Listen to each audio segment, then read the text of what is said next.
Hello जी, नमस्कार, good afternoon. स्वागत है बच्चों आप सभी का डाउटनट पर, डाउटनट की इस लाइव क्लास पर। बेटा जी, आज लेकर आया हूं अध्याय कौन सा? जनन स्वास्थ्य। छोटा सा अध्याय है, लेकिन वही छोटा पैकेट और बड़ा धमाका। प्रश्न ढेर सारे आते हैं इसमें से, है ना।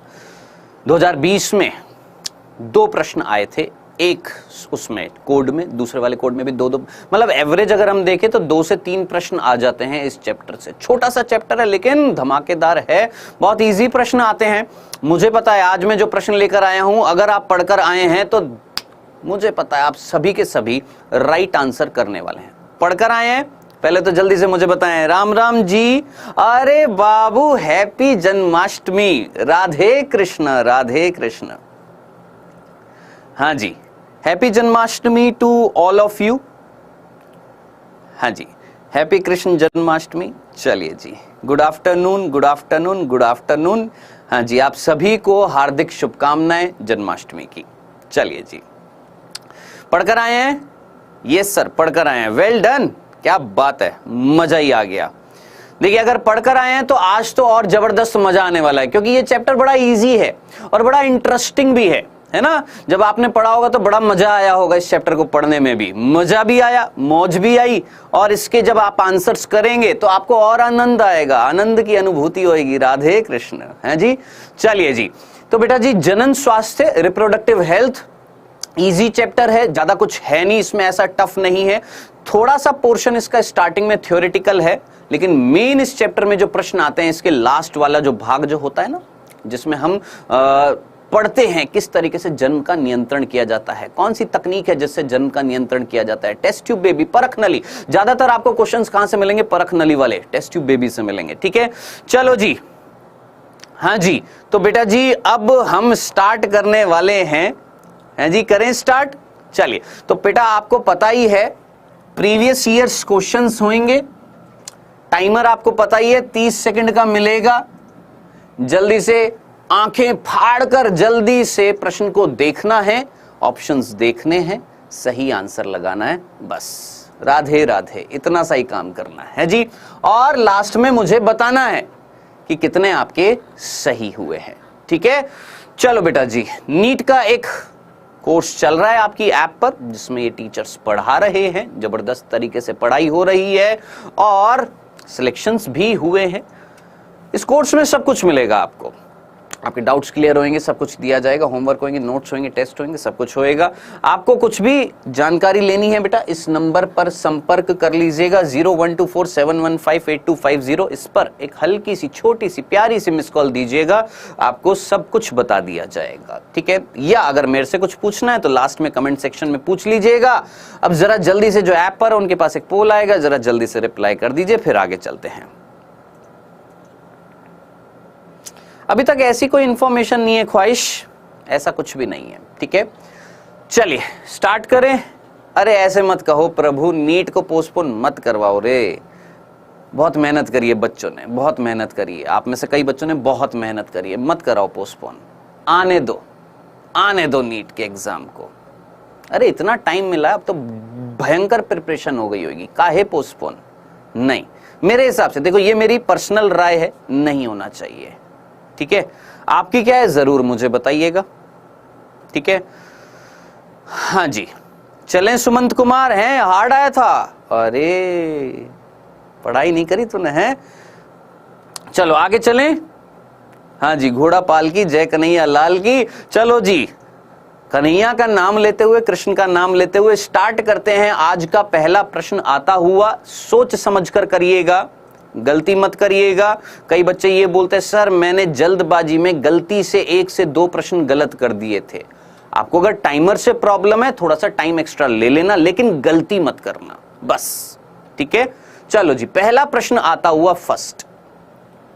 निम्न में से किस तकनीक की सहायता से ऐसी स्त्रियां जो गर्भ धारण नहीं कर सकती में भ्रूण को स्थानांतरित किया जाता है? वर्ड इंपॉर्टेंट है, भ्रूण को स्थानांतरण। भ्रूण का स्थानांतरण, कौन सी तकनीक है जिसमें भ्रूण का स्थानांतरण करते हैं? सोच समझकर लगाइएगा बेटा। ऐप में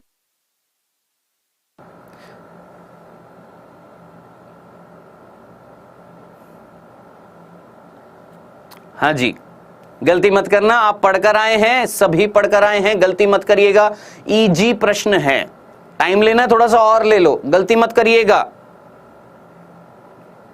गलती ना करें बाबू, बिल्कुल भी मत करिएगा। चलिए जी, टाइमर हो गया है समाप्त। 30 सेकंड का समय मिला था और मैंने 10 सेकंड और एक्स्ट्रा दे दिए हैं।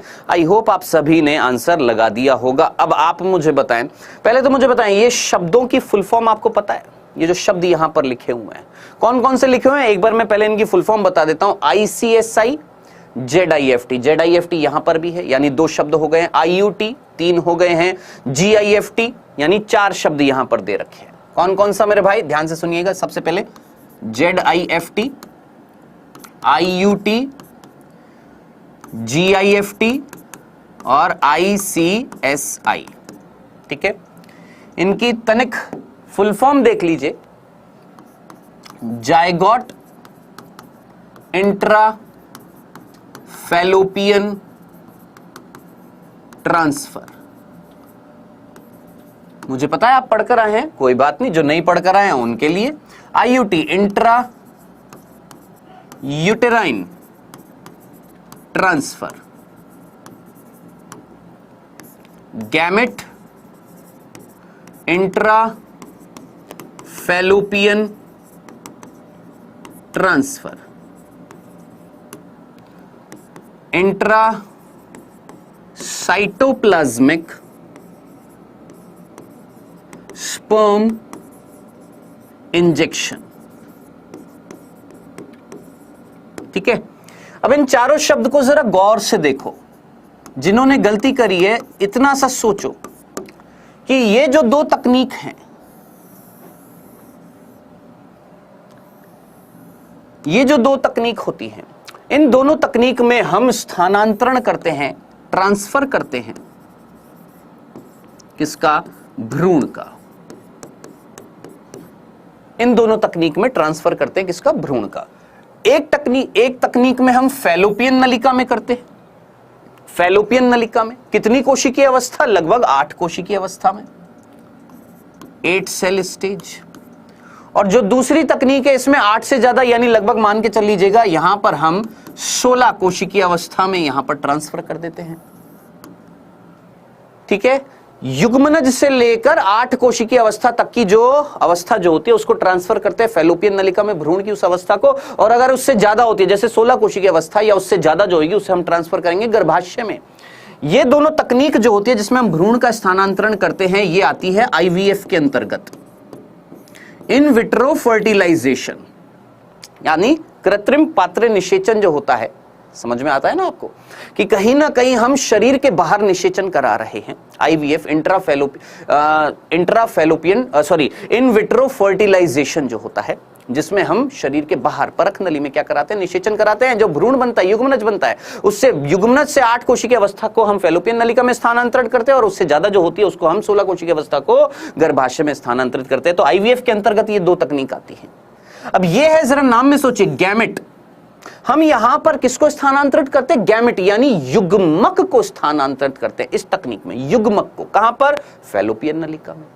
इस तकनीक के अंतर्गत हम युग्मक को ही स्थानांतरित कर रहे हैं। पर्टिकुलरली कौन सा? स्पर्म को डाल रहे हैं। किसमें? सीधा अंडाणु के कोशिका द्रव्य में डाल रहे हैं, इंजेक्शन के द्वारा। अब जरा सोचिए, इन दोनों तकनीक में हम युग्मक को डाल रहे हैं और इन दोनों तकनीक में हम भ्रूण को डाल रहे हैं। प्रश्न आपसे यही पूछा गया था भैया कि भ्रूण का स्थानांतरण किसमें होएगा? तो प्रभु जरा सोचिए, आप में से कितने बच्चों ने सही आंसर लगाया है? क्या? थर्ड, क्या? ZIFT और IUT जो IVF के प्रकार थे, इसमें हम भ्रूण का स्थानांतरण करते हैं, ना कि युग्मक का स्थानांतरण करते हैं। इसलिए मैंने बोला था गौर से देखना, भ्रूण का स्थानांतरण। बताएं, सही किया था? अरे अंजुम खान, काहे गलत कर रहे हो? GIFT ICSI में बेटा स्पर्म का, यानी शुक्राणु का स्थानांतरण करते हैं, शुक्राणु को डालते हैं। और शुक्राणु क्या भ्रूण है क्या? नहीं, वो तो एक युग्मक है, तो ये तो होगा नहीं। ICSI यहां पर भी है, ये भी नहीं होगा। GIFT और ZIFT, यहां पर जरा सोचिए, GIFT में गैमेट यानी युग्मक भेज रहे हैं, पूछा है भ्रूण, तो करेक्ट आंसर क्या होएगा? C होएगा। सर मैंने पहले ही सही कर दिया था, वेल डन।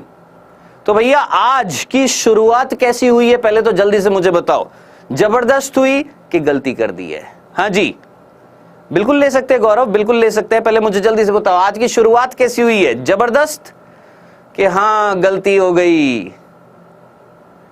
हाँ जी मेरा राइट था, मेरा राइट था, मेरा राइट था, गलत हो गया। शिव उपाध्याय गलती कर दी, कोई बात नहीं, आगे मत करना, ठीक है।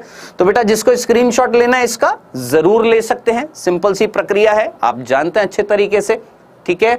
कृपया करके जल्दी से स्क्रीनशॉट लीजिए, फिर आगे चलते हैं, दूसरा प्रश्न लेकर आएंगे, ठीक है। सर बहुत ही अच्छी शुरुआत है, ओए होए होए होए, जबरदस्त, वेल डन। गलती हो गई ना भैया, ऐसी गलती मत करो, देखो सीधे सीधे प्रश्न है, सीधे सीधे प्रश्नों में गलती मत करना, ठीक है। चलिए बेटा जी ये हमारा प्रश्न था, इसका आंसर था थर्ड, थोड़ा सा कंफ्यूज कर सकता था, अच्छा प्रश्न था, मैं ये नहीं बोलूंगा कि बहुत इजी है, अच्छा है ये प्रश्न, ठीक है। आइए बेटा जी अगला प्रश्न आता हुआ सेकंड आपके सामने, यौन संचारित रोगों के सही विकल्प का चयन करें। इनमें से कौन सा रोग है जो यौन संचारित रोग है, जो असुरक्षित यौन संबंध से फैलता है? सोचिए।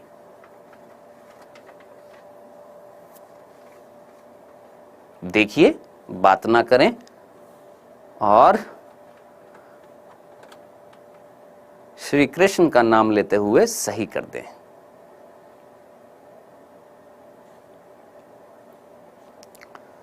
कर लिया भैया? हाँ जी यूपी वाले भैया, कर लिया? कर लिया? चलिए सर मैंने तो देखते ही लगा दिया आंसर, वेरी गुड, बहुत अच्छे, लेकिन आंसर कईयों का मिक्स्ड आ रहा है। आइए आंसर देखते हैं इसका बेटा जी। था यौन संचारित रोग, आप मुझे बताएं क्या मलेरिया यौन संचारित रोग है? एसटीडी है? एसटीडी यौन संचारित रोग यानी सेक्सुअली ट्रांसमिटेड डिजीज, असुरक्षित यौन संबंध से फैलती है मलेरिया? नहीं, मलेरिया तो नहीं फैलता, वो तो एक प्रोटोजोआ से होता है ना। चलिए यहां पर मलेरिया देख रखा है, कतई नहीं होगा। यहां पर मलेरिया दे रखा है साहब, ये तो कतई नहीं होगा। हमने देखा मलेरिया यहां भी है, मलेरिया यहां भी है, ओहो हो, हम जानते हैं अच्छे तरीके से पढ़कर आए सर मलेरिया तो नहीं होता, ठीक है। अब आप मुझे बताएं क्या कैंसर भी यौन संचारित रोग है? नहीं, कैंसर यौन संचारित रोग नहीं है, कैंसर भी नहीं है, बिल्कुल नहीं है। चलो जी सर कैंसर भी नहीं है, सर ये ऑप्शन नहीं है, ये ऑप्शन नहीं है, ये ऑप्शन नहीं है, क्योंकि यहां दे रखा है कैंसर जो एसटीडी नहीं है, मलेरिया जो एसटीडी नहीं है, बचा क्या हमारा ऑप्शन? सर सी। अब मुझे पता है आप में से मैक्सिमम बच्चों ने बिल्कुल करेक्ट आंसर लगाया, क्या? सी, सुजाक, सिफिलिस और जननिक हर्पीस, जिसको हम जननिक परिसर्प भी बोलते हैं। आइए ध्यान से सुनिएगा बेटा जी, क्या है आंसर? सी। एक बार देख लेते हैं यहां पर, सबसे पहला था सुजाक, जिसको हम गोनोरिया भी बोलते हैं, ठीक है, जो एक जीवाणु जनित रोग है, याद रखना जीवाणु से होता है, ठीक है। निसेरिया गोनोरी, निसेरिया गोनोरी, याद रखना किससे? जीवाणु जनित रोग है, याद रखना कौन सा? सुजाक, गोनोरिया, निसेरिया गोनोरी से होता है, ठीक है। दूसरा दे रखा था मेरे भाई सिफिलिस, दूसरा कौन सा दे रखा है? सिफिलिस दे रखा है, ठीक है। अब साहब ये जो सिफिलिस जो होता है ये भी जीवाणु जनित ही रोग है, और ये होता है ट्रिपोनीमा पैलिडम,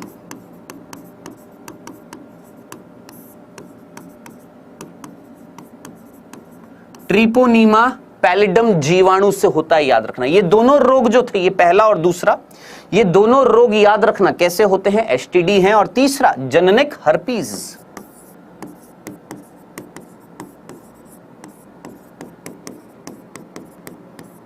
जिसको हम जननिक परिसर्प भी बोलते हैं,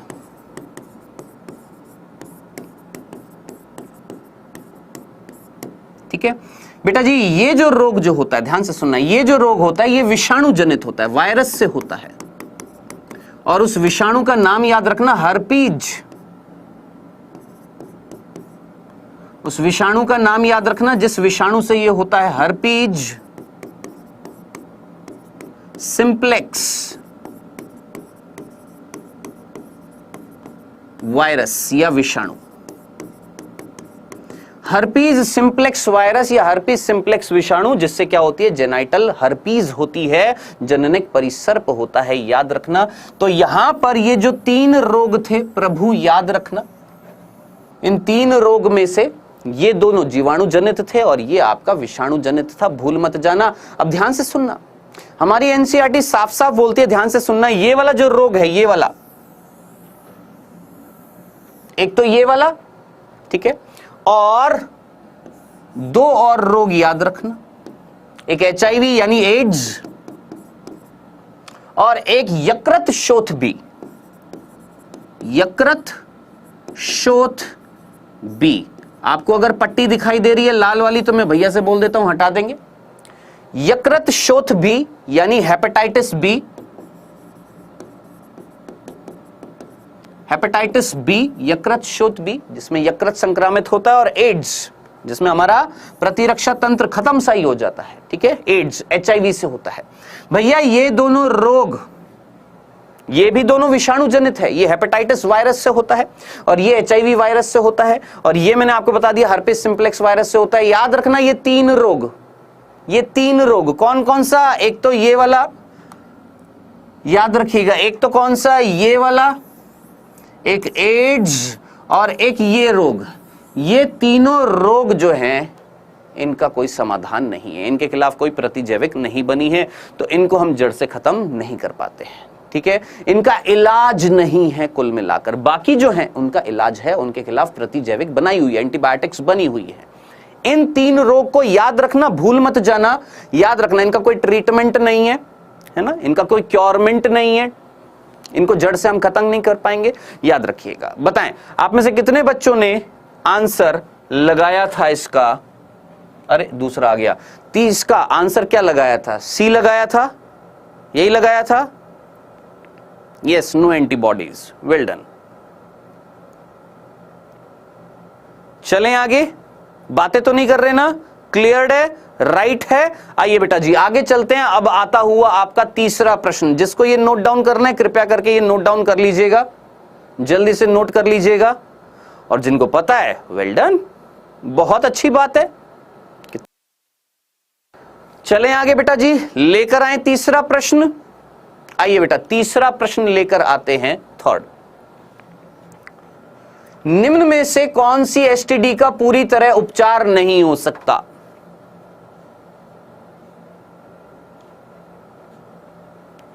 हाँ जी,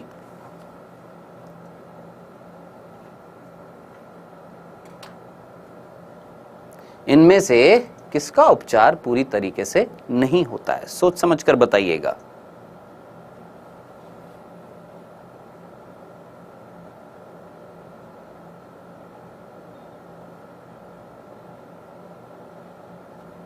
ये तो बता दिया है भैया, अभी अभी बताया है आपको, इसमें तो गलती मत करिएगा प्रभु, सर देखते ही लगा दिया, वेल डन। देखो अगर सोचो, अगर मैं आपको नहीं बताता तो आप कर लेते, ये भी बात है।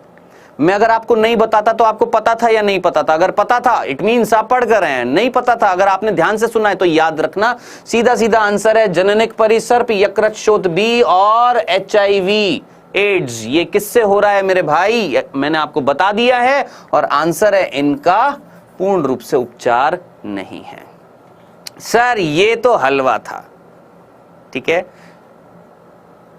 सर, ये तो हलवा था, हाँ जी बिल्कुल हलवा था, पता था सर, क्लियर है, वेल डन। आइए फिर आगे चलते बिना टाइम वेस्ट करते हुए।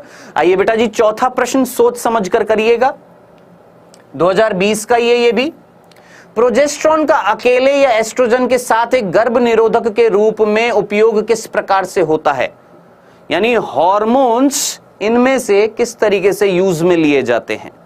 सोच समझ कर करिएगा।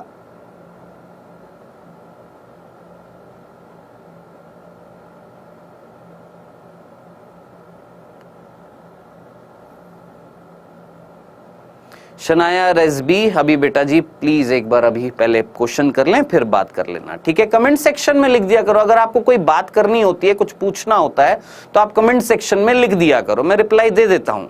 अभी लाइव क्लास में ना पूछें, कोई अगर जानकारी लेनी है, कुछ पूछना है, आप कमेंट सेक्शन में लिख दीजिएगा। अभी सिर्फ प्रश्न आंसर, प्रश्न आंसर, प्रश्न आंसर, बस। ठीक है, आपको कोई इंपॉर्टेंट चीज पूछनी है, आप मेरे से बिल्कुल लास्ट में, सेशन खत्म होने के बाद में कमेंट्स में पूछ लेना। ठीक है, चलिए जी, टाइमर समाप्त हो गया था और वापस से चालू भी हो गया। भैया हम हार्मोन्स डालते हैं, ठीक है, कहां पर डालते हैं जरा सोचिए। क्या गोलियों में इस्तेमाल होता है? यस, गर्भ निरोधक गोलियों में हार्मोन्स होते हैं। जैसे सहेली नाम आपने सुना होगा, सुना है ना सहेली, सुना है कि नहीं सुना? यस सर, सहेली नाम सुना है। अब आपको यह भी पता होना चाहिए सहेली कहां पर बनाई गई थी। हाँ जी, यूपी वाले हैं कोई? यहां पर है कोई यूपी वाले? कहीं लखनऊ में बनाई गई थी। कोई इंस्टीट्यूट है CDRI, central drug research institute Lucknow, वहां पर वैज्ञानिकों ने निर्माण किया था किसका? सहेली का, जिसमें भरा पड़ा है क्या? प्रोजेस्टेरॉन। प्रोजेस्टेरॉन, ठीक है। और याद रखना ये जो गोली जो होती है स्टार्टिंग के लगभग 3 महीने में हफ्ते में 2 बार ली जाती है और उसके बाद हर हफ्ते 1 बार ली जाती है। ये लिखा हुआ है, याद रखना, ठीक है। और उसके बाद एक और चीज याद रखनी है, ये कार्य क्या करती है, भूल मत जाइएगा। इस सहेली का कार्य क्या होता है, इस गर्भ निरोधक गोली का कार्य क्या होता है? ये गर्भाशय जो होता है उसमें अंडे के रोपण को रोकती है या भ्रूण के रोपण को रोकती है, यानी रोपण, इम्प्लांटेशन को रोकती है। याद रखिएगा, किसको रोकती है? रोपण को रोकती है, भूल मत जाइएगा। साथ साथ जो गर्भाशय जो होता है ना, उसमें एस्ट्रोजन जो ग्राही होते हैं उनको चिपकने नहीं देते, क्योंकि एस्ट्रोजन जो है वो तो रोपण में सहायता करता है। अब जरा सोचिए, एस्ट्रोजन को चिपकने नहीं देती है किस पे? गर्भाशय में, जिससे रोपण नहीं हो पाता है। सिंपल तरीके से याद रखना, एस्ट्रोजन को जुड़ने से, उसके ग्राहियों को जुड़ने से रोकती है, यानी एस्ट्रोजन नहीं जुड़ पाता है गर्भाशय से, और जब नहीं जुड़ पाएगा, एस्ट्रोजन काम नहीं कर पाएगा, तो रोपण भी नहीं हो पाता है। याद रखना, भूल मत जाइएगा। तो रोपण को होने से रोकती है। कौन बेटा जी? सहेली। चल, तो अब आप मुझे बताइएगा सोच समझकर, क्या जो गर्भ निरोधक गोलियां जो होती हैं, क्या उनमें हार्मोन्स होते हैं? यस, बिल्कुल होते हैं। इंजेक्शंस लगाए जाते हैं, क्या उनमें होते हैं? डिपो प्रोवेरा आपने नाम सुना होगा। इंजेक्शंस में भर दिए जाते हैं हार्मोन्स, जो कुछ मैं बोलूंगा हर साल लगाए जाते हैं, हर वर्ष लगाए जाते हैं, अगर किसी को गर्भ धारण करने से बचना है। और साथ ही साथ अंतःरोपण, इम्प्लांट्स, कहीं ना कहीं त्वचा के नीचे माचिस की तीली के समान 5 से 6 कैप्सूल्स लगा दिए जाते हैं, जिनमें भी क्या भरा पड़ा रहता है? हार्मोन। इंजेक्शंस में भी हार्मोन, गर्भ निरोधक गोलियों में भी हार्मोन्स। अब जरा सोचिए आंसर क्या होता कि हार्मोन्स का उपयोग इनके रूप में किया जाता है ना। गर्भ निरोधक गोली, यस। आईयूडी में होता है? यस, बिल्कुल आईयूडी होती है। कौन सी आईयूडी होती है? आप अच्छे तरीके से जानते हैं, कुछ आईयूडी भी होती है, अंतः गर्भाशय युक्ति भी होती है, इंट्रा यूटेराइन डिवाइस भी होती है, जो हार्मोन स्त्रावी होती है, जो हार्मोन स्त्रावी होती है। कौन कौन सी होती है? आप अच्छे तरीके से नाम जानते हैं। कौन? प्रोजेस्टासर्ट, प्रोजेस्टासर्ट, जिसमें भरा पड़ा है क्या? प्रोजेस्टेरोन। और LNG-20, लेवेनोगेस्टेरॉल। याद रखना, लेवेनोगेस्टेरॉल 20, ये 2 हार्मोन मोचक आईयूडी हैं, हार्मोन स्त्रावित करती हैं, याद रखिएगा, ठीक है। तो ये बेटा आईयूडी, ये भी हार्मोन निकाल रही हैं। गोलियां, इनमें भी हार्मोन। Injections, hormone. अंतःरोपण, इम्प्लांट्स, इनमें भी हार्मोन। तो प्रभु इस क्वेश्चन के हिसाब से आंसर क्या होता आपका? 3rd। कितने बच्चों ने लगाया था भैया? कॉपर टी जो होती है वो हार्मोन स्त्रावित नहीं कर रही। कॉपर टी या कॉपर 7 या मल्टीलोड 375, क्या क्या? कॉपर टी, कॉपर 7 और मल्टीलोड 375, ये बेटा जी आपकी कॉपर स्त्रावित कर रही है। कॉपर जो शुक्राणु की गति को कम कर देता है, याद रखना, ये क्या करते हैं? शुक्राणु की गति को कम कर देते हैं, उनका भक्षण कर लेते हैं, उनके माइटोकॉन्ड्रिया को खत्म कर देते हैं कॉपर। तो उसकी गति खत्म हो जाती है, उसके अंदर ऊर्जा नहीं बचती है, जिससे वो गति नहीं कर पाता, गतिशीलता उसकी खत्म हो जाती है और उनका भक्षण कर लिया जाता है। तो याद रखना, ये कॉपर स्त्रावित आईयूडी का कार्य होता है। ये 3 प्रकार की होती है। मैंने आपको आईयूडी ये वाली भी बताई, हार्मोन मोचक, उसका उदाहरण भी बता दिया, ठीक है, तो ये चीजें याद रखिएगा। ठीक है, अब आप मुझे बताइए इसका आंसर सी किया था, वेल डन, बहुत अच्छे। आइए बेटा आगे चलते, ये 4 प्रश्न 2020 के थे। अब आप खुद सोचिए, अगर आप 2020 में पेपर देते, 2020 में अगर आप पेपर देते, अगर इस तरीके से अभी के लेवल के हिसाब से आपकी तैयारी कितनी जबरदस्त होती। सोचो, क्या आपके 4 के 4 सही हैं?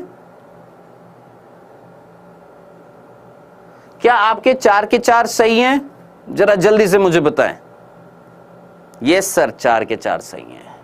वेल डन, अच्छी प्रिपरेशन है, जबरदस्त चल रही है। ठीक है, आइए बेटा जी आगे चलते हैं। 5वां प्रश्न लेकर आ रहा हूं, सामने देखिएगा। निम्न में से किस गर्भ निरोधक तरीके में हार्मोन भूमिका निभाता है?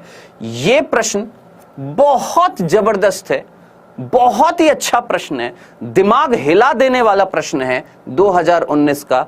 सोच समझकर मुझे बताएं, इन कौन सी प्रक्रिया में हार्मोन इस्तेमाल किया जा रहा है?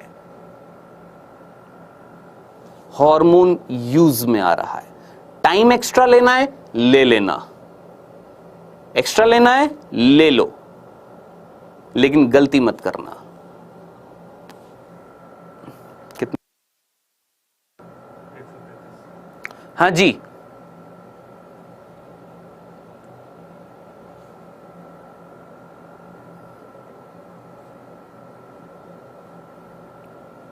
ले लो, ले लो, टाइम ले लो, गलती मत करो।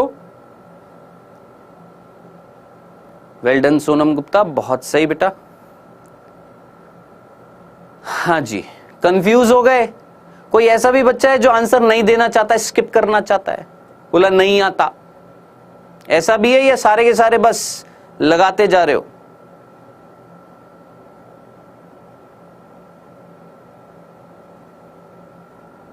चलो एक बार और टाइमर एक बार खत्म कर देते हैं, पूरा आपको 1 मिनट से ज्यादा का समय दे देते हैं। चलो जी, अब ये दूसरा टाइमर भी समाप्त हो गया इस प्रश्न का। अब तो मेरे ख्याल से आपका आंसर आ जाना चाहिए होगा। देख लेते हैं एक बार।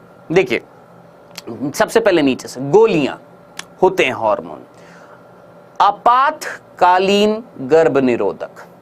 यहां पर भी ये जो गर्भ निरोधक गोलियां जो होती हैं आपातकालीन, है ना, इनमें भी क्या होते हैं? हार्मोन होते हैं। गोलियों में भी क्या होते हैं? हार्मोन होते हैं।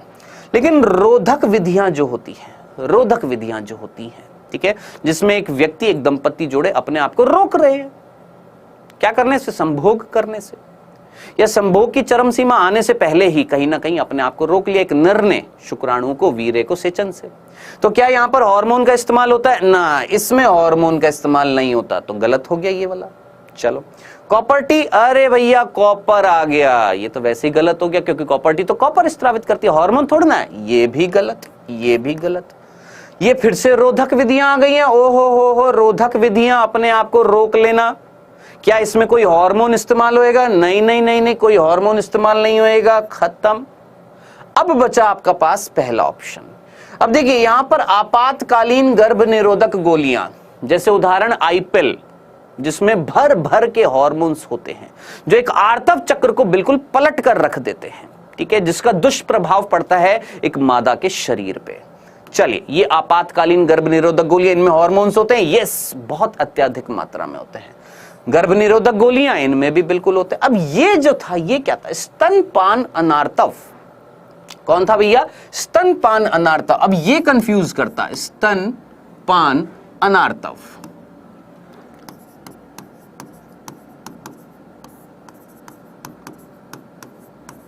ठीक है, अब बेटा जी ये जो स्तनपान अनार्तव जो था, जिसको हम लैक्टेशन अमीनोरिया बोलते हैं,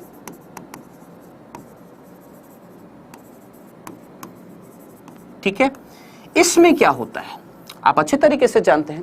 एक स्त्री प्रसव के बाद में, एक स्त्री में प्रसव के बाद में क्या वो अपने बच्चे को स्तनपान कराती है? यस, बिल्कुल कराती है। स्तनपान कराते हुए लगभग 4 से 5 महीने के दौरान, प्रसव के बाद में, यानी प्रेगनेंसी जब खत्म हो गई है, मैं बोलूंगा पार्चुरेशन हो गया है, जन्म हो गया है बच्चे का, एक स्त्री अपने बच्चे को दुग्धपान करा रही है, स्तनपान करा रही है, तो उस समय उसके अंदर आर्तव चक्र, उसकी मेंस्ट्रुअल साइकिल जो होती है वो बंद होती है ना। और ये बंद करने के लिए उत्तरदायी कौन होता है जानते हो? ये बंद करने के लिए, आर्तव चक्र को बंद करने के लिए, मेंस्ट्रुअल साइकिल को बंद करने के लिए उत्तरदायी कौन होता है? याद रखना, प्रोलैक्टिन। भूल मत जाना। कौन? प्रोलैक्टिन, क्योंकि प्रोलैक्टिन दूध का निर्माण करेगा और प्रोलैक्टिन तो जबरदस्त मात्रा में निकल रहा है जो पीयूष ग्रंथि से LH और FSH के स्त्रावण को रोक देगा। LH FSH जब नहीं निकलेंगे तो आर्तव चक्र बंद हो जाएगा, सीधी सी बात है, क्योंकि LH FSH ही आर्तव चक्र का नियंत्रण करते हैं। अब जरा खुद सोचिए, प्रोलैक्टिन की बढ़ी हुई मात्रा LH FSH के स्त्रावण को रोक रही है तो आर्तव चक्र हो जाएंगे बंद। अब जरा सोच समझकर मुझे बताएं, क्या यहां पर ये हार्मोन नहीं है? बिल्कुल है। क्या ये हार्मोन पार्टिसिपेट कर रहा है? बिल्कुल कर रहा है। अब आप खुद सोचिए, क्या इस प्रक्रिया में क्या हार्मोन का उपयोग किया जा रहा है? बिल्कुल किया जा रहा है, लेकिन क्या कृत्रिम तरीके से ले रहे? नहीं, प्राकृतिक तरीके से। ये है प्राकृतिक तरीके से, जबकि ये वाली जो होती हैं गोलियां या आपातकालीन गर्भ निरोधक गोलियां, ये हम आर्टिफिशियली ले रहे हैं, मानव निर्मित है, जिनमें हमने भर भर के प्रोजेस्टेरोन एस्ट्रोजन यानी दोनों का मिश्रण या सिर्फ प्रोजेस्टेरोन का मिश्रण यहां पर डाला है। तो आंसर हो जाएगा बेटा जी आपका यहां पर ए। बताएं जी, यही किया था? हाँ जी, यही किया था, यही किया था। आंसर ए ही किया था, गलती तो नहीं करी थी। जबरदस्त, वेल डन। आइए बेटा जी आगे चलते हैं। हाँ जी, आइए आगे चलते हैं। ये था पांचवा। देखते जाइए आपके कितने सही हो रहे हैं। ठीक है, सही हो रहे, इट मीन्स आपको मजा आ रहा है। सही नहीं हो रहे, इट मीन्स कहीं ना कहीं गड़बड़ी है, कुछ पढ़ाई में कुछ कमी है इस चैप्टर में। आइए आगे चलते। छठा प्रश्न आता हुआ, हार्मोन मोचक अंतःगर्भाशय युक्तियों को चयन करें। ओहो हो, बहुत सिंपल प्रश्न है, बहुत सिंपल प्रश्न है। हार्मोन मोचक अंतःगर्भाशय युक्ति IUD जो हार्मोन निकालने वाली है, जल्दी से बताएं, जल्दी से। हार्मोन हार्मोन हार्मोन, धड़ा आंसर आने चाहिए इसके। तो इसमें गलती नहीं भाई, इसमें बिल्कुल भी गलती नहीं। विपिन सिंह काहे गलती कर रहे हो? शर्मा जी काहे गलती कर रहे हो? अभी थोड़ी देर पहले बताया है आपको। क्यों? आखिर क्यों गलती? नंदलाल कुमार, तुम बिल्कुल भी सुनते नहीं हो बात। अभी थोड़ी देर पहले बताए आपको, उदाहरण बताए हैं हार्मोन निकालने वाली, उदाहरण बताए आपको कॉपर निकालने वाली। अभी थोड़ी देर पहले 2 उदाहरण बताए थे आपको हार्मोन निकालने वाली, 3 उदाहरण बताए थे कॉपर निकालने वाली। इतनी सी चीज अगर याद नहीं होगी तो क्या निकालेगा? नीट का एग्जाम निकालेगा क्या?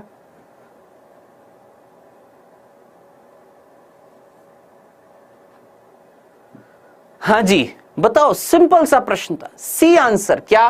प्रोजेस्टासर्ट LNG20। अभी थोड़ी देर पहले बताया था, ये वो युक्ति हैं जो हार्मोन मोचक हैं, जो हार्मोन स्त्रावित करती हैं। प्रोजेस्टासर्ट LNG20। प्रोजेस्टासर्ट में क्या है? प्रोजेस्ट्रॉन है। LNG लेवेनोगेस्टेरॉल है। प्रोजेस्ट्रॉन और एस्ट्रोजन का थोड़ा बहुत मात्रा होती है LNG में। अब आप मुझे बताएं, दोनों में हार्मोन है। अरे भैया ये multi load 375, multi load 375, copper T, copper 7, ये क्या निकाल रही थी? कॉपर मोचक थी।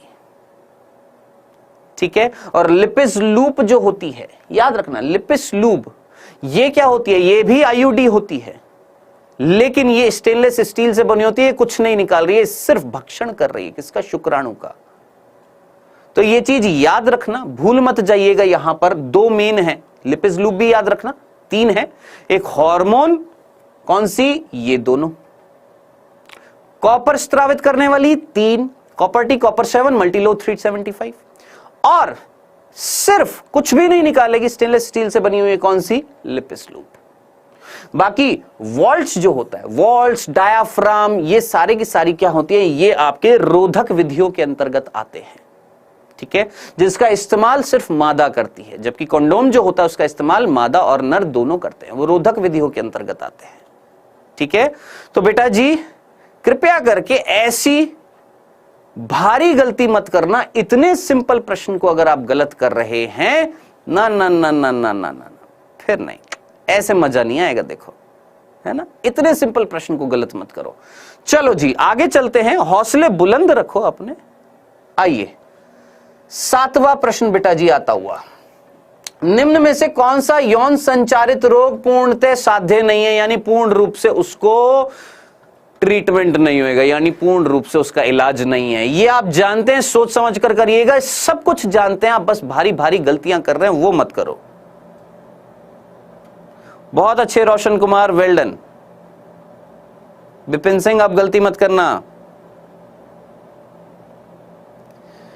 मल्टीलोड 375 का उपयोग किस में होता है? अरे भैया कॉपर स्त्रावण में होता है, कॉपर स्रावित करता है। और कॉपर क्या करता है अभी बताया था, शुक्राणु की गतिशीलता को खत्म करता है। सर ये चैप्टर बहुत सिंपल है, वेल डन रोहित। सर डनाटन डन, वेरी गुड। अब देखिए ये वाला तो प्रश्न का आंसर मैंने अभी थोड़ी देर पहले आपको बता ही दिया था, बताया था नहीं बताया था? जरा सोचिए, 3 ऐसी बीमारियां जिनका इलाज नहीं है, प्रतिजैविक नहीं है, एंटीबायोटिक्स नहीं है ना? कौन से थे, जरा दिमाग लगाएं। हाँ जी, एंटीबॉडीज प्रतिरक्षी हैं, प्रतिजैविक एंटीबायोटिक्स होती है, याद रखना। इसमें भी कई बच्चे बोले थे सर प्रतिजैविक यानी एंटीबॉडीज, नहीं, एंटीबॉडीज प्रतिरक्षी हैं। एंटीबायोटिक्स को हम क्या बोलते हैं? प्रतिजैविक बोलते हैं। हाँ जी, निम्न में से कौन सा यौन संचारित रोग पूर्णतः साध्य नहीं है, पूर्ण रूप से उसका इलाज नहीं है? तो सीधा सीधा अभी अभी आपको बताया था, जननिक परिसर्प, HIV से होने वाला एड्स और यकृत शोथ बी, ये 3 ऐसे रोग जो पूर्ण रूप से इनको ट्रीटमेंट नहीं है। बताएं, अभी अभी आया था ना सर, क्लास कितने बजे चालू होती है प्रभु? आज 12:30, लेकिन ये मैं कई दिनों से बोल रहा हूं, कल यानी 31 तारीख को और परसों यानी 1 तारीख को। एक बार वापस से मैं बोल देता हूं, यहां पर आंसर यही किया था, सी किया था सभी ने। चलिए, यानी कल यानी 31 अगस्त और 1 सितंबर, याद रखना, इन दोनों दिन पर क्लास होएगी प्रभु 11:30 बजे। ठीक है, याद रखिएगा। और कौन सा चैप्टर आएगा वो मैं लास्ट में बताऊंगा, याद रखिएगा। ठीक है, चलिए बेटा जी आगे चलते हैं, अगले प्रश्न की ओर आगे बढ़ते हैं। आइए जी, अगला प्रश्न, गर्भ निरोधक सहेली क्या कर रही थी? बता दिया ये भी।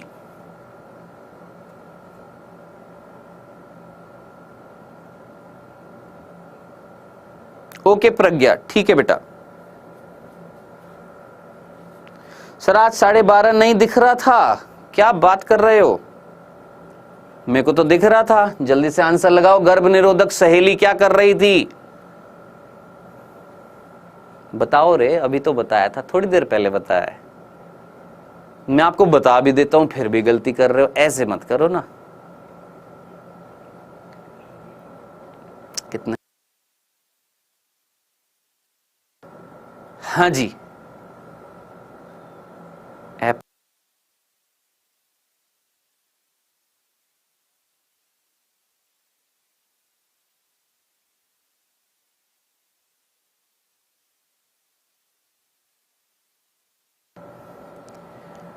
हाँ जी, बालक कर दिया।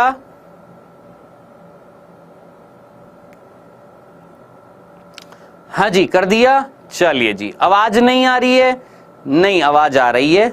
दिव्या, बिल्कुल आवाज आ रही है बेटा, आवाज आएगी, आवाज आएगी, जबरदस्त आवाज आएगी। सर सबसे पहले मैं आंसर दे रहा हूं, क्या बात है अरशद बाबू, बहुत ही बढ़िया, बहुत बढ़िया। सभी आंसर दे रहे हैं, बस छोटी छोटी मिस्टेक कर रहे हैं। बस वो छोटी छोटी मिस्टेक मत करिएगा। मैं आपको देखो ज्यादा टाइम भी दे रहा हूं ताकि आप सही कर लो। देखिए अभी थोड़ी देर पहले मैंने आपको बताया था कि सहेली कहां पर बनाई गई? CDRI, कहां पर? लखनऊ में, सेंट्रल ड्रग रिसर्च इंस्टीट्यूट में बनाई गई, जिसमें सिर्फ क्या है? प्रोजेस्टेरोन है। कैसे कैसे लेनी होती है ये भी बता दिया है। ठीक है, हाँ ये प्रश्न आता है कैसे लेनी होती है, याद रखना, दे रखा है हमारी NCERT में कैसे ली जाती है। करती क्या है मैंने आपको बताया था, एस्ट्रोजन ग्राही जो होते हैं उनके पास एस्ट्रोजन को जाने से रोकती है, जो गर्भाशय की भित्ति जो होती है, अंतः गर्भाशय भित्ति, जिसको मेंटेन करते हैं क्या करने के लिए? रोपण में हेल्प करता है। कौन? एस्ट्रोजन। अब जरा सोचिए, एस्ट्रोजन को जाने से रोकेगी, गर्भाशय में एस्ट्रोजन ग्राही को अवरुद्ध कर देगी, यानी एस्ट्रोजन नहीं चिपक पाएगा, और एस्ट्रोजन काम नहीं कर पाएगा तो रोपण नहीं हो पाएगा। किसका? उस अंडे का, वो निषेचित अंडे का या उस कोरक पुट्टी का रोपण नहीं हो पाएगा। तो प्रभु ये अभी थोड़ी देर पहले बालक मैंने आपको ये बताया था, आंसर बताया था या नहीं बताया था? बताया था ना, फिर भी गलती। यस, क्या बात है, नॉन स्टेरॉइडल होता है। वेल डन प्राची, बहुत अच्छे। सर मेरे मैसेज नहीं आ रहे हैं। कंचन बिल्कुल आ रहे हैं बेटा, सभी के मैसेज आ रहे हैं। और मैंने आपको देखिए आज भी बोला, एक बार वापस से बोल देता हूं बच्चों, ध्यान से सुनना। आंसर, प्रश्न को पढ़ो, ऑप्शन देखो। अगर आपको ढंग से नहीं दिख रहा तो कृपया करके थोड़ी देर के लिए क्वालिटी हाई कर लीजिए। थोड़ा सा नेट एक्स्ट्रा खर्च हो जाएगा लेकिन प्रिपरेशन जबरदस्त हो जाएगी, पहली चीज। दूसरा, अगर आपको कोई बात करनी है, कुछ भी, किसी भी चीज से रिलेटेड आपके मन में कोई भी दुविधा है, कोई भी परेशानी है, तो आज का लेक्चर जैसे ही खत्म हो जाएगा, ये आगे आने वाले जैसे ही लेक्चर खत्म होता है, तो आप कृपया करके कमेंट सेक्शन में कमेंट में लिख देना, मैं बिल्कुल उसका रिप्लाई करूंगा, ठीक है। बस तो कृपया करके क्लास में लाइव चैट में ये मत बोलो कि सर आपको मेरे कमेंट नहीं दिख रहे हैं क्या। बिल्कुल दिख रहे हैं, लेकिन बातें करने का समय नहीं है, प्रश्न करने का समय। आइए आगे आगे अगला प्रश्न आता हुआ नवा, कॉपर मोचक आईयूडी में कॉपर आयनों का कार्य क्या है? जल्दी से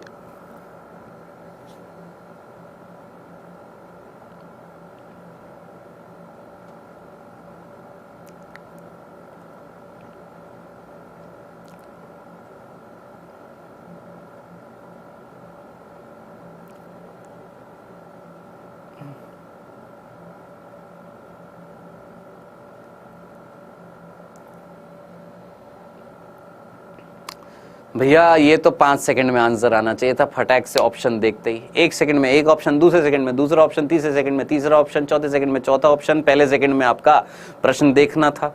5 सेकंड यानी 6 सेकंड, ये मैक्सिमम 7 सेकंड में इसका आंसर आप आ जाता। क्या बताया था? आईयूडी कौन सी? कॉपर मोचक। क्या कर रही है? शुक्राणुओं का भक्षण कर रही है या शुक्राणुओं की गतिशीलता को खत्म कर रही है। बताया था, बताया था। माइटोकॉन्ड्रिया को नष्ट कर देती है, उनके माइटोकॉन्ड्रिया के साथ जुड़कर उनके माइटोकॉन्ड्रिया की संरचना में कुछ ऐसे परिवर्तन करती है जिससे माइटोकॉन्ड्रिया ऊर्जा का निर्माण नहीं कर पाता, जिससे माइटोकॉन्ड्रिया ऊर्जा नहीं बनाएगा तो गतिशीलता खत्म हो जाएगी। किसकी? आपकी शुक्राणुओं की। अब जरा सोचिए, शुक्राणुओं की गतिशीलता और निषेचन क्षमता कम कर देती है कौन? कॉपर मोचक आईयूडी। और मुझे पता है इस बार किसी भी बच्चे ने गलती नहीं करी है। वेल डन, जबरदस्त, भौकाल मचा दिया है। चलिए जी आगे चलते हैं। सिंपल था ना? कंफ्यूजन तो नहीं था? सर मेरा सही, सर मेरा सही, सबका सही, सबका सही। फैगोसाइटोसिस को बढ़ा देती है, वेरी गुड, क्या बात है। सर रबड़ी था, हाँ रबड़ी था, बहुत अच्छे। आइए 10वां प्रश्न, एक दंपत्ति जिसमें पुरुष के शुक्राणुओं की संख्या बहुत कम है, शुक्राणुओं की संख्या कम है, उनके लिए निषेचन की कौन सी तकनीक उचित रहेगी? सिंपल सा है, थोड़ा सा दिमाग लगाना है। एक दंपत्ति जोड़ा जिसमें नर जो है वो बंधे है, नर की जो वीर्य है उसमें शुक्राणुओं की संख्या कम है। अब उस दंपत्ति जोड़े को अगर बच्चा पैदा करना है तो कौन सी विधि का इस्तेमाल करेगा? ओए होए होए होए होए, राजेश यादव सोच समझ कर लगाओ बेटा, गलती ना करो। अनामिका गौतम सोच समझकर, विवेक बालोत सोच समझकर। नर में दिक्कत है,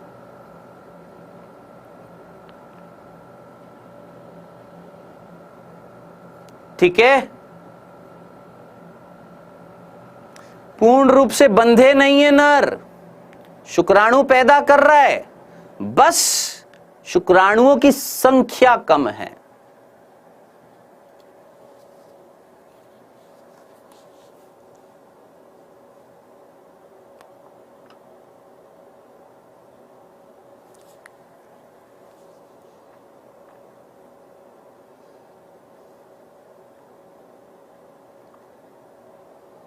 हाँ जी कर लिया, चलें आगे। आइए बेटा ध्यान से सुनिएगा, देखिएगा। सबसे पहले 2 वर्ड को ध्यान से सुनिएगा। आप में से कितने बच्चों को यह शब्द समझ में आता है? ध्यान से सुनिएगा। एक है फर्टाइल, अंग्रेजी का शब्द है यानी जनन योग्य। एक है इनफर्टाइल और एक है स्टेराइल, ठीक है। 3 अलग अलग शब्द हैं, फर्टाइल, इनफर्टाइल, स्टेराइल। अब तीनों को समझना सिंपल सी चीजें हैं। मैंने बोला एक नर जो है वो फर्टाइल है, यानी वो जनन योग्यता दर्शा रहा है। इट मींस उसके अंदर जो वीर्य जो वो उत्पन्न करेगा उसमें शुक्राणुओं की संख्या सामान्य है। सामान्य शुक्राणु की संख्या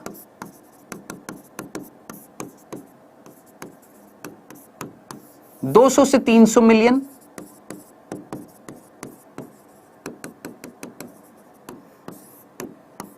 ठीक है, 200 से 300 मिलियन क्या निकलेंगे शुक्राणु जब वो एक बार वीर्य सेचन करेगा, प्रति वीर्य सेचन।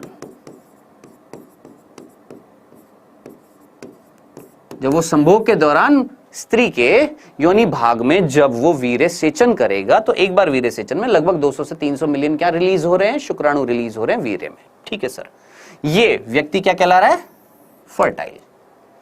अब इनफर्टाइल, इनफर्टाइल का मतलब वो जो नर जो है वो शुक्राणु तो उत्पन्न कर रहा है, लेकिन जो वीर्य है उसमें शुक्राणुओं की संख्या जो है वो कम है, संख्या कम है। मान लेते हैं कितनी हो गई है बेटा जी, मान लेते हैं कितनी, मान लेते हैं 2 से 3 मिलियन। कहां 200 से 300 मिलियन था, कहां 2 से 3 मिलियन शुक्राणु मिल रहे हैं, 2 से 3 मिलियन शुक्राणु। उनमें से भी कईयों की संरचना खराब है, कईयों की जो गतिशीलता है वो खराब है ना। तो इस परिस्थिति में जनन योग्यता कम हो जाएगी, बहुत चांसेस होंगे कि वो फर्टिलाइजेशन नहीं कर पाएगा, वो बच्चा पैदा नहीं कर पाएगा। 200 से 300 मिलियन क्या मिल रहे हैं, स्पर्म्स मिल रहे हैं। क्या यहां पर स्पर्म्स का बनना कम हुआ या खत्म हो गया, कम हुआ है। इस परिस्थिति को बोला जाता है ओलिगोस्पर्मिया। इस परिस्थिति को हम बोलते हैं ओलिगोस्पर्मिया। ओलिगो का मतलब ही क्या होता है, कम। जैसे होता है ना, एक होता है पॉलीसेकेराइड, एक होता है ओलिगोसेकेराइड, एक होता है मोनोसेकेराइड। पॉलीसेकेराइड बहुत सारे, मोनोसेकेराइड, मोनोसेकेराइड यानी सिंगल एक इकाई, ओलिगोसेकेराइड यानी थोड़े से कम मोनोसेकेराइड, 2 3 4 5 6 इतने क्या कहलाते हैं, ओलिगोसेकेराइड्स। कार्बोहाइड्रेट्स में जब हम देखते हैं, यहां पर हम देख रहे हैं ओलिगोस्पर्मिया यानी स्पर्म की मात्रा क्या हो गई, ओलिगो। ओलिगो का मतलब ही क्या होता है, कम होता है। चलो जी, कम मात्रा में बने हैं। अब है भैया एजोस्पर्मिया। एजोस्पर्मिया का मतलब है बेटा जी, याद रखना, जब शुक्राणु बनेंगे ही नहीं, जीरो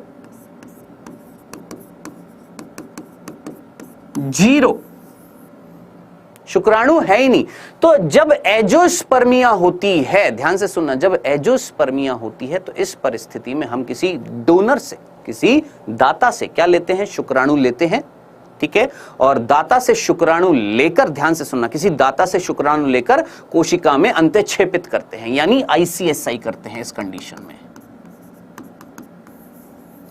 जबकि इस वाली परिस्थिति में वो जो नर जो है वो शुक्राणु तो पैदा कर रहा है, लेकिन उसमें से चांसेस जो हो रहे हैं ना फर्टिलाइजेशन के, वो ज्यादा नहीं हो पा रहे हैं। तो इस परिस्थिति में हम क्या करते हैं, उसका वीर्य प्राप्त करते हैं, या तो उसका या किसी डोनर का भी ले लेते हैं, वीर्य लेते हैं, और उस वीर्य में से छटनी करते हैं, कुछ ऐसे शुक्राणु को ले लेते हैं जो जनन क्षमता दिखाते हैं, और फिर उसका वीर्य सेचन कर देते हैं। तो इस परिस्थिति को हम बोलते हैं एआई, आर्टिफिशियल इंसेमिनेशन, कृत्रिम वीर्य सेचन।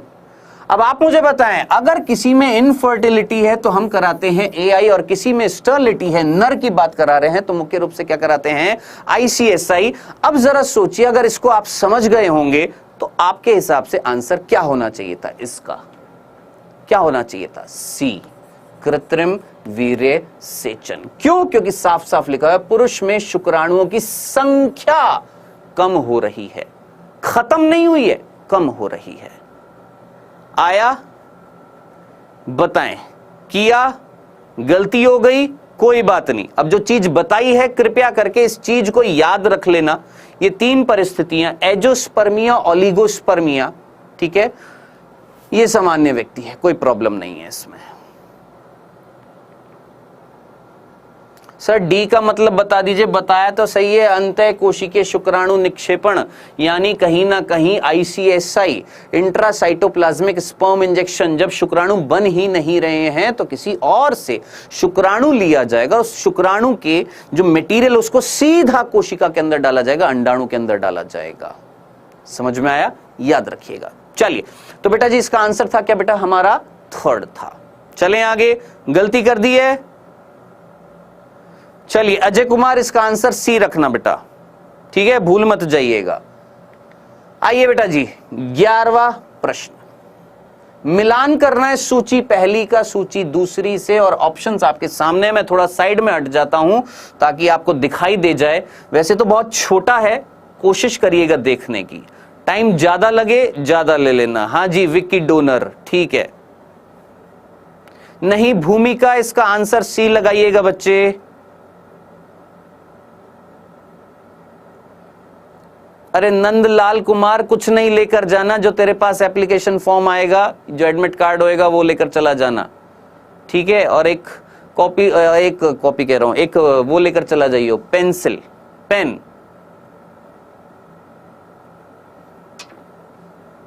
सर समझ में नहीं आया, सूची पहली को सूची दूसरी से मिलाना है और फिर देखना है कौन सा रोग किससे हो रहा है।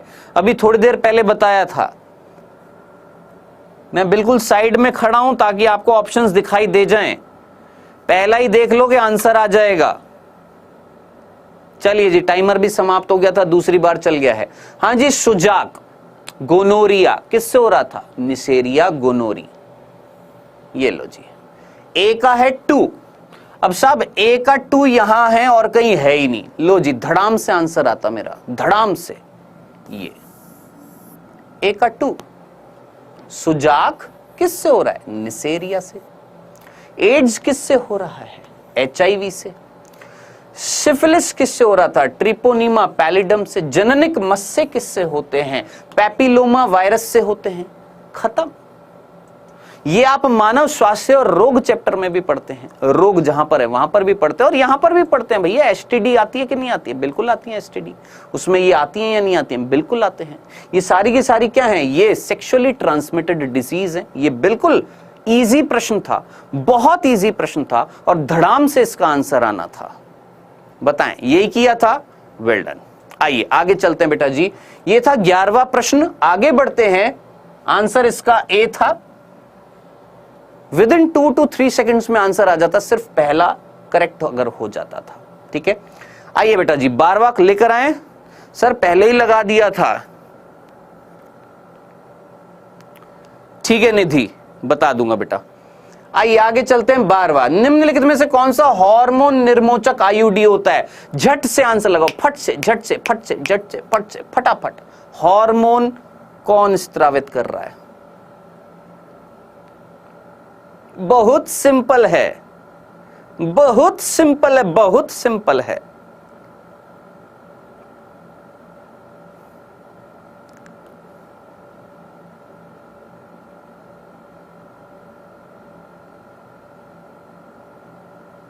हाँ जी, लगा दिया बेटा। हाँ जी, लगा दिया।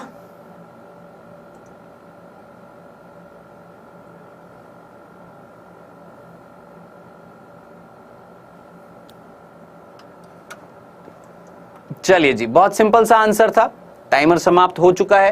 हार्मोन, अब आप खुद सोचिए, आपको आइडिया लग रहा है इस चैप्टर से ज्यादातर प्रश्न प्रीवियस ईयर में कहां से आ रहे हैं?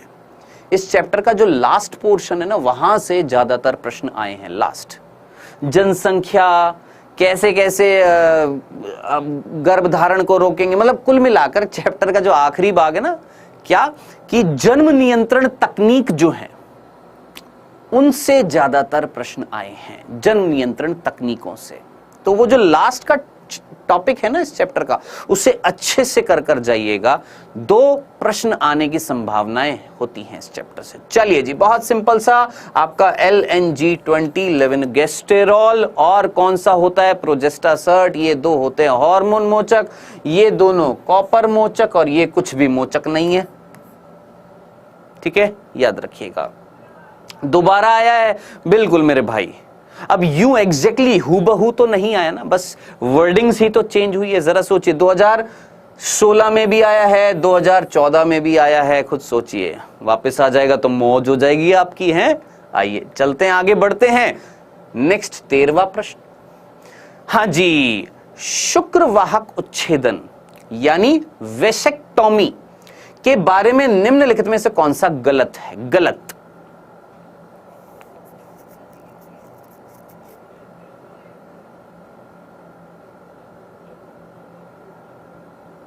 गुरुजी इस बार नीट पार, भाई वाह। क्यों पड़े हो चक्कर में? हाँ भाई, क्यों पड़े हो चक्कर में? कोई नहीं है टक्कर में।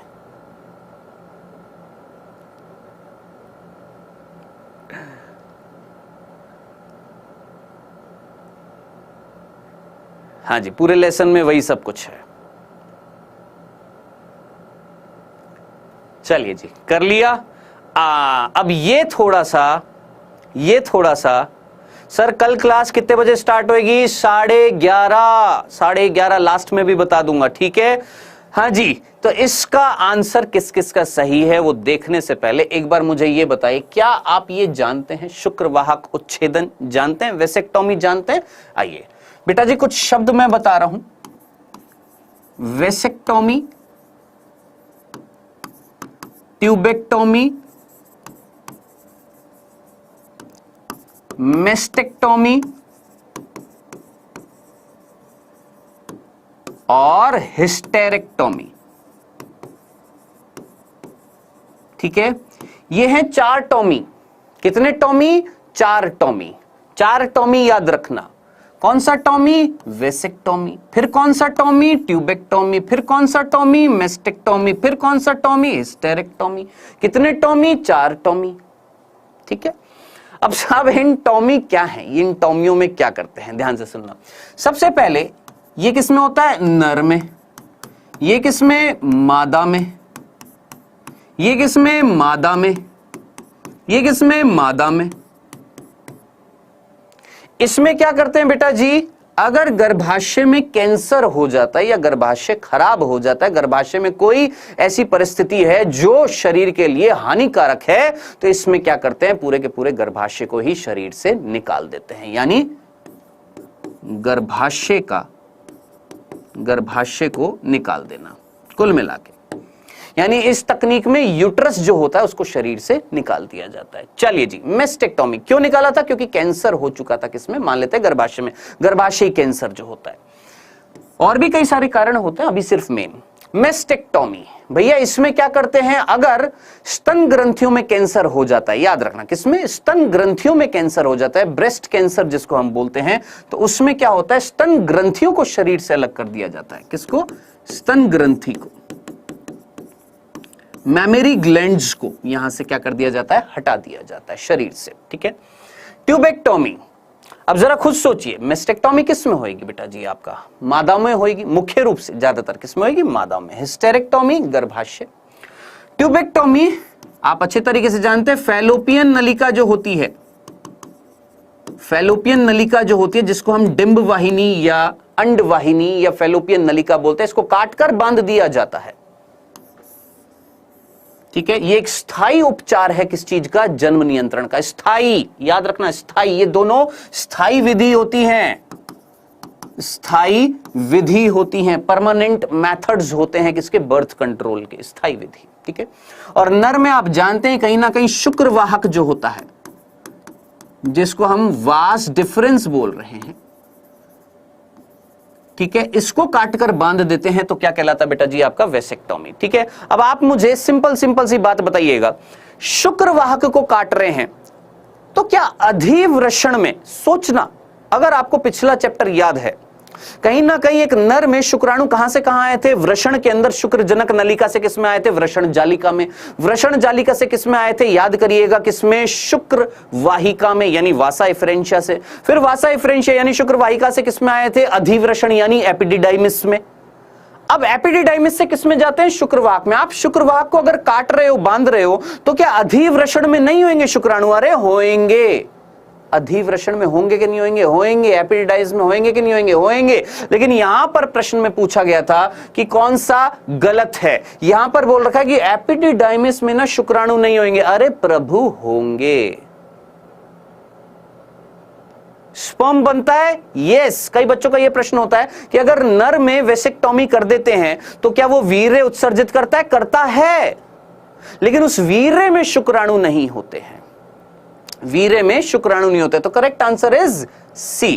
कितने बच्चों को समझ में आया? नहीं आया? नहीं आया? चलो मैं वापस से बताता हूं। देखो ध्यान से सुनो। ये मान लेते हैं मूत्राशय है। ध्यान से सुनिएगा बेटा जी, ये मूत्राशय है, ये मूत्र नलिका है, ये मूत्राशय है, और फिर इसके नीचे मूत्र मार्ग है। सिंपल। चलो जी, ये मान लेते हैं क्या है, वृषण है। ये वृषण कोश के अंदर है। किसके अंदर है? ये वृषण था। ये कौन था? वृषण था। और ये किसके अंदर है? वृषण कोश के अंदर है। ठीक है। अब इस वृषण से बाहर कौन आया था? याद करिए। कुछ इस तरीके से कुछ अधिवृषण होता है। यस सर, अधिवृषण होता है। फिर इस अधिवृषण से बाहर क्या निकलती है सर? इस अधिवृषण से ये शुक्र वाहक निकलता है, यानी वास डिफरेंस निकलता है, और एक फंदा लेकर नीचे की तरफ आता है। यहां पर कोई ग्रंथि होती है, शुक्राशय होती है। फिर उसके बाद यहां पर प्रोस्टेट ग्रंथि होती है और बल्बोयूरेथ्रल ग्रंथि होती है ना। अब आप मुझे बताएं, ये ग्रंथियों का जो स्त्रावण जो होता है वो वीर्य का निर्माण करता है। यहां पर इन दोनों के जुड़ने से स्खलन नलिका बनती है, फिर ये आगे चलकर मूत्रमार्ग में खुल रहा है। अब आप मुझे बताना, यहां से इस वृषण के अंदर से शुक्रजनक नलिकाओं ने अंदर से किसका निर्माण किया? सर शुक्रजनक नलिकाओं ने अंदर से निर्माण किया शुक्राणु का। साहब वो शुक्राणु किसमें आए थे? वृषण जालिका में, रेटेटेस्टिस में। रेटेटेस्टिस से किसमें आए सर? यहां पर शुक्रवाहिकाओं में आए। शुक्रवाहिका से किसमें आए? अधिवृषण में आए। यहां तक शुक्राणु है। आपने तो इसको काटा ना यहां से। तो जरा सोचिए, क्या अधिवृषण में शुक्राणु नहीं होंगे? प्रभु होंगे। यहां पर शुक्राणु नहीं होंगे। बस आपने यहां से आगे जाने से रोक दिया है। किसको? शुक्राणु को। अब जरा सोचिए, शुक्राणु आगे नहीं जा पाएंगे, लेकिन ये ग्रंथियां तो वीर्य बनाएंगी कि नहीं बनाएंगी? बिल्कुल बनाएंगी। ये क्या बनाएंगी? शुक्रिय प्लाज्मा बोलेंगे। वीर्य ना बोलकर हम क्या बोलेंगे? शुक्रिय प्लाज्मा, सेमिनल प्लाज्मा बोलेंगे। कि वो जो बाहर निकलेगा, तरल पदार्थ जो निकलेगा, उसमें क्या होगा? शुक्राणु नहीं होंगे, बाकी सब कुछ वो पदार्थ होगा जो ये ग्रंथियां निकालेंगी। समझ में आया? तो याद रखना, ये जो कंसेप्ट मैंने आपको बताया है, आई होप आप में से कई बच्चों को समझ में आ गया होगा। चलिए जी, हाँ जी,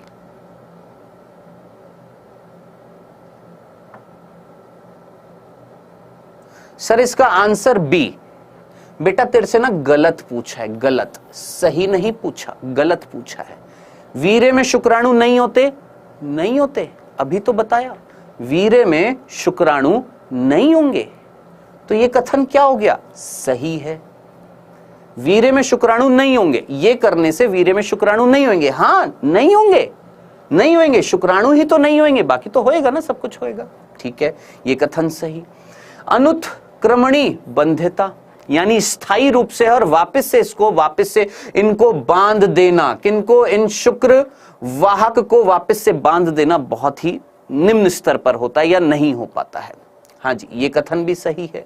शुक्रवाहक को काटकर बांध दिया जाता है। हाँ, यही तो कर रहे थे, शुक्रवाहक को काटकर बांध रहे थे, यानी ये भी सही है, ये भी सही है, ये भी सही। एपिडिडाइमिस में शुक्राणु नहीं होंगे। अरे एपिडिडाइमिस में तो शुक्राणु होंगे। गलत पूछा था मेरे भाई, यहां पर सही नहीं पूछा था। ठीक है, बताएं, यहां तक की बात समझ में आ गई है? 13वां प्रश्न था। हाँ जी, क्लियर है? चलें आगे। सही किया था या गलती करी थी? अच्छा, गलत पूछा था। ओ हो, कैसी बात कर रहे हो रे? पूरी रामायण खत्म हो जाती है और फिर कहते हो सीता कौन था भी नहीं, सीता कौन था? ओए होए। चलो जी, आगे चलते हैं। 14वां प्रश्न। अंतः पात्रे निषेचन in vitro fertilization test tube baby में 16 से अधिक कोरक खंडों को, ब्लास्टोमियर को, जो भ्रूण है उसको कहां स्थानांतरित करोगे? बहुत ही बच्चों वाला प्रश्न।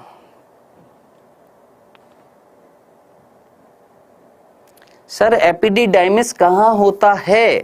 बाबू वृषण के बाहर होता है, लेकिन वृषण कोश के अंदर होता है।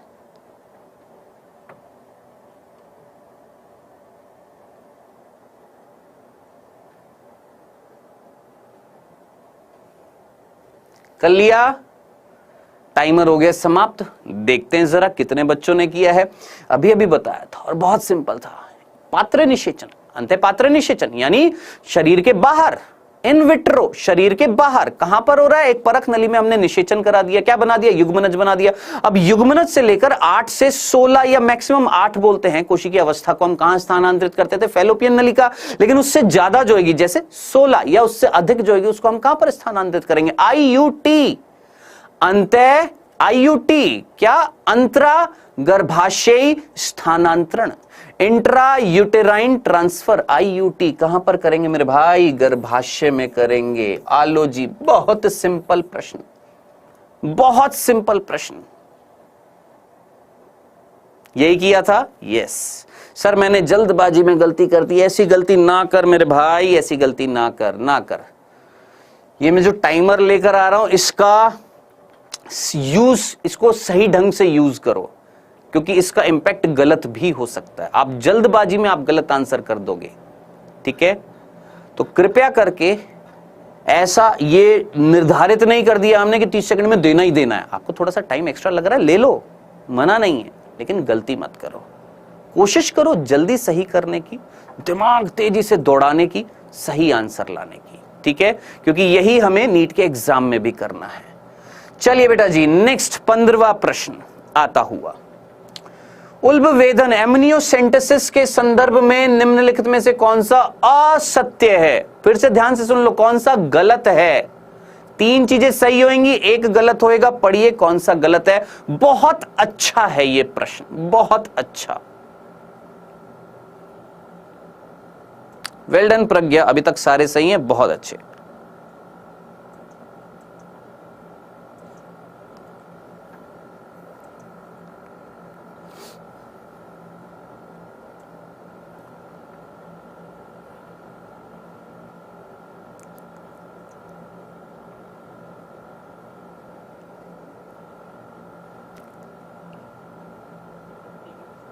मुझे पता है इस प्रश्न में मैक्सिमम बच्चे गलती करेंगे, बिल्कुल करेंगे। सर नीचे का लाइन दिख नहीं रहा भैया, वो लाल वाली पट्टी हटाएं एक बार, देख लो, अब देख लो थोड़ा। हाँ जी, अब दिख रहा है, देख लो, देख लो, अब देख लो, अब दिख गया, देख लो, देख लो, देख लो। और नहीं आता छोड़ दो, नहीं आता छोड़ दो, तुक्का मत मारो। Mohammad Arshad, well done. नहीं पता कोई बात नहीं, कोई प्रॉब्लम नहीं है।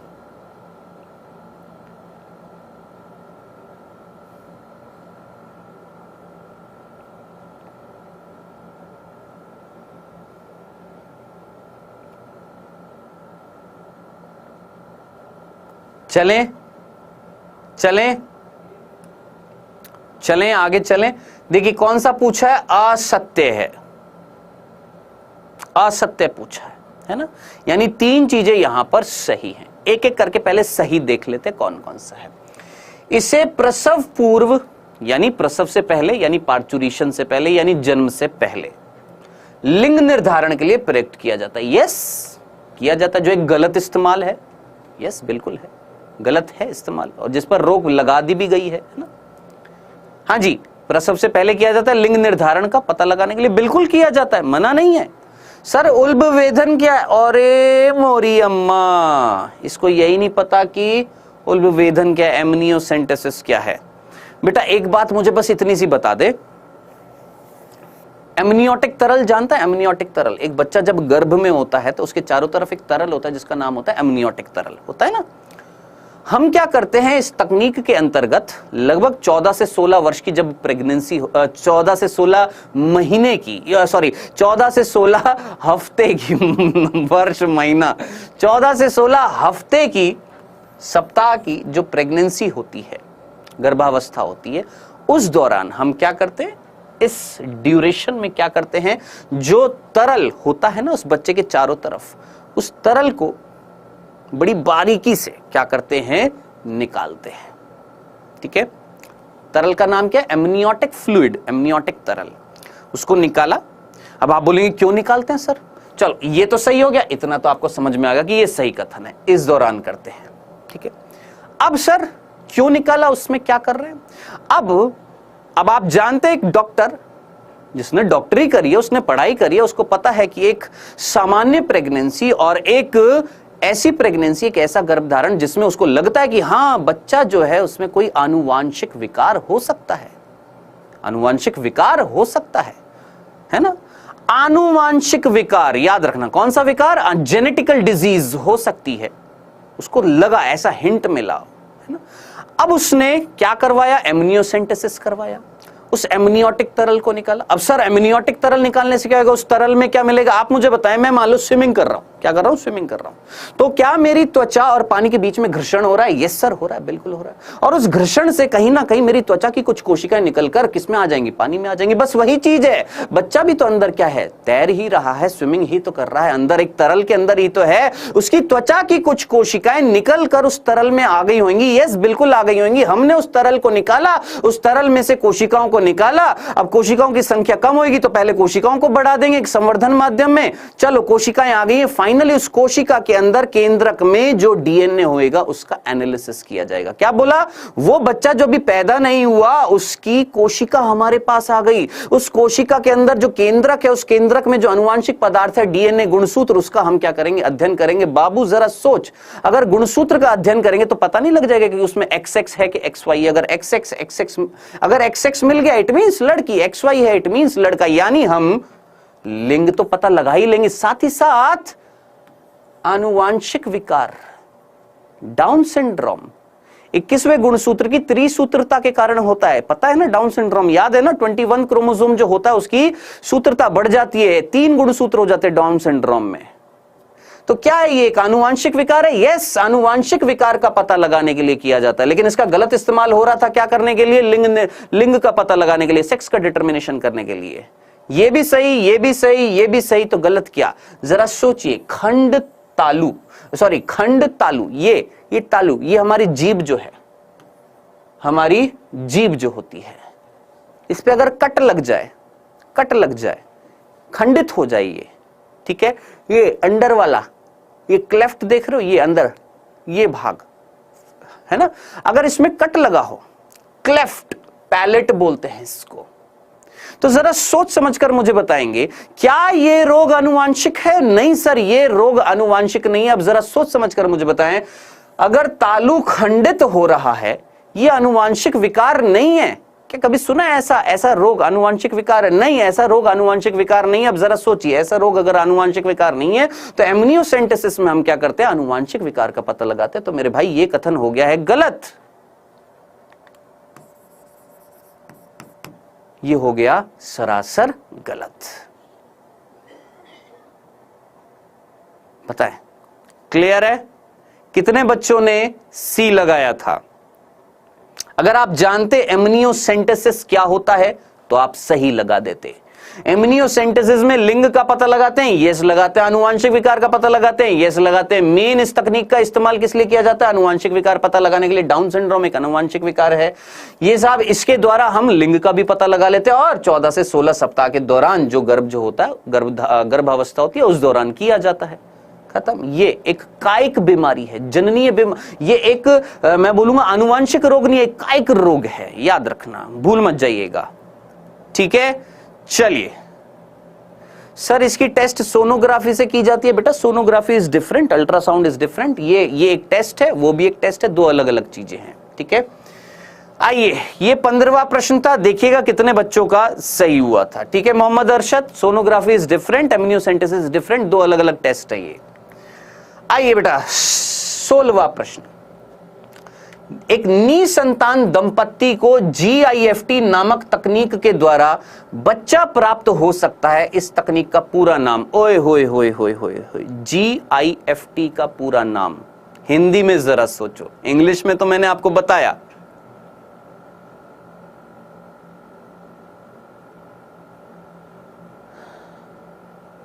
NCERT में 12 हफ्ते, अरे तो उसमें भी तो 12 से 16 ही था ना मेरे भाई।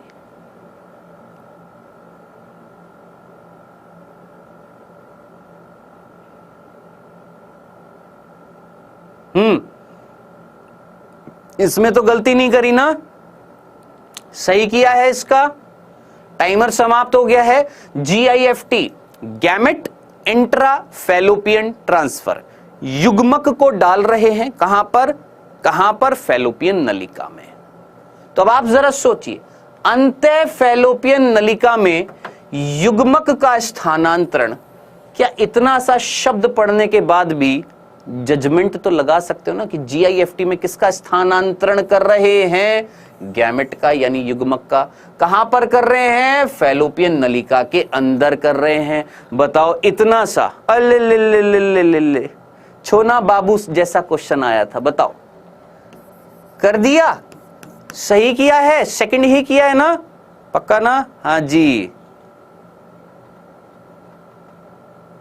चलो चलिए बेटा आगे चलते हैं। आज का आखिरी प्रश्न लाते हैं, लास्ट। जिनके अभी तक 16 में से 16 सही हैं, वेरी गुड। एक आखिरी और करो, और ट्राई करो 17 में से 17 सही करने की। जिसके 16 में से 15 सही थे, ट्राई करो 17 में से 16 सही करने के। और जिनके और कम है, ट्राई करो ये वाला गलत मत करना। लास्ट है आज का, आखिरी। हिस्टेरेक्टोमी में किसको काट कर निकाल दिया जाता है? अभी थोड़ी देर पहले बताया था। हिस्टेरेक्टोमी में किसको निकाल कर, काट कर निकाल दिया जाता है? रॉयल चौधरी, अगर आपके जल्दी जल्दी में गलत हो रहे हैं तो बेटा आपके पास टाइमर चल रहा होता है, जरूरी नहीं है आप 30 सेकंड में ही करें, थोड़ा सा एक्स्ट्रा टाइम ले लो।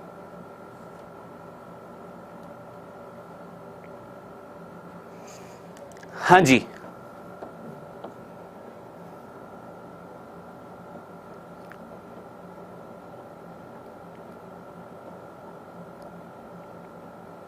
ठीक है नागशेखर, ले लिया। और बोलो।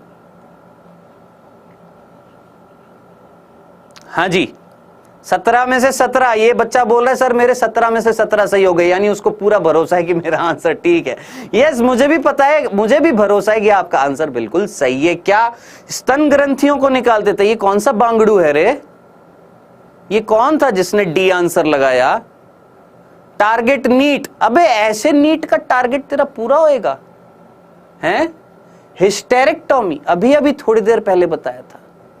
इतना हल्का दिमाग, इतना हल्का दिमाग, थोड़ी देर पहले बताया। काहे नहीं सुनता है? क्यों नहीं सुनता है?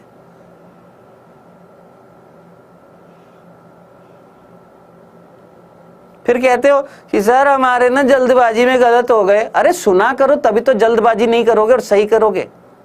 हिस्टेरेक्टोमी, अरे और छोड़ो, हिस्टेरा वर्ड याद रख लेना। हिस्टेरा वर्ड याद रखना है। हिस्टेरा का मतलब होता है वोम्ब, और वोम्ब का मतलब होता है गर्भाशय। वुम्ब भी बोल देते हैं। क्या होता है? गर्भाशय, बच्चादानी। और क्या बताऊं? काफी है? तो सीधी सी बात है, किसको हटाकर निकाल देंगे बेटा जी? गर्भाशय को। अरे वो स्तन ग्रंथियों को निकाल रहे थे, वो क्या कहला रहा था बेटा जी? आपका मिस्टेक्टोमी, याद रखना। चलो जी, अब मुझे विश्वास है आज कई ऐसे बच्चे होंगे जिनके 17 में से 17 सही होंगे, क्योंकि ये इजी है। मैं क्या करूं, चैप्टर इजी है, प्रश्न इजी आते हैं, इंटरेस्टिंग चैप्टर है।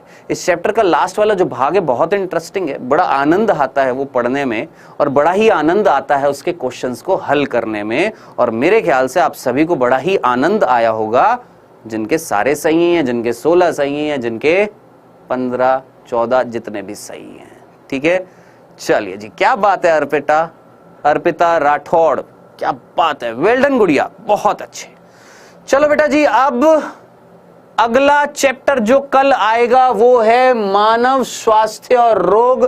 चैप्टर है बहुत बड़ा, कृपया करके मेरी बात को गौर से सुनिए। ये चैप्टर है बहुत बड़ा, ढंग से अगर पढ़ते तो बहुत बड़ा चैप्टर है, बहुत इंटरेस्टिंग चैप्टर है, बहुत सारी चीजें हैं इसमें।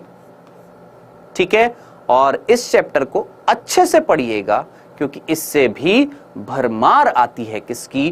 प्रश्नों की। ठीक है, तो कल आएगा ये चैप्टर, और कल क्लास होएगी 11:30 बजे। पहले ही बता दिया, फिर से एक बार और बता दिया, कल होएगी क्लास 11:30 बजे। तो खुद भी आइए, औरों को भी लाइए, बहुत सारे लोगों को लाइए, मौज होएगी, मजा तभी आएगा। इसके बाद क्या होएगा, ये फिर ये, और उसके बाद फिर ये, फिर ये, फिर ये, फिर ये, फिर ये। ठीक है भैया, चलिए जी। तो बेटा जी आज जिनको मौज आई हो, जिनको मजा आया हो, कर दीजिएगा लाइक। शेयर तो वैसे करते नहीं हो आप, कह देता हूं आपसे करने के लिए, कर दीजिएगा। और कमेंट सेक्शन में जरूर मुझे बताइएगा, कोई भी किसी भी चीज से संबंधित कुछ पूछना हो जरूर पूछिएगा और बताइएगा। ठीक है, चलो जी, आप सभी का बहुत बहुत धन्यवाद। Thank you all of you. और लास्ट में फिर से हैप्पी जन्माष्टमी, आप सभी को बहुत बहुत शुभकामनाएं। कल मिलेंगे 11:30 बजे, पढ़कर जरूर आना, तभी मजा आएगा। चलिए जी, tata bye bye, take care.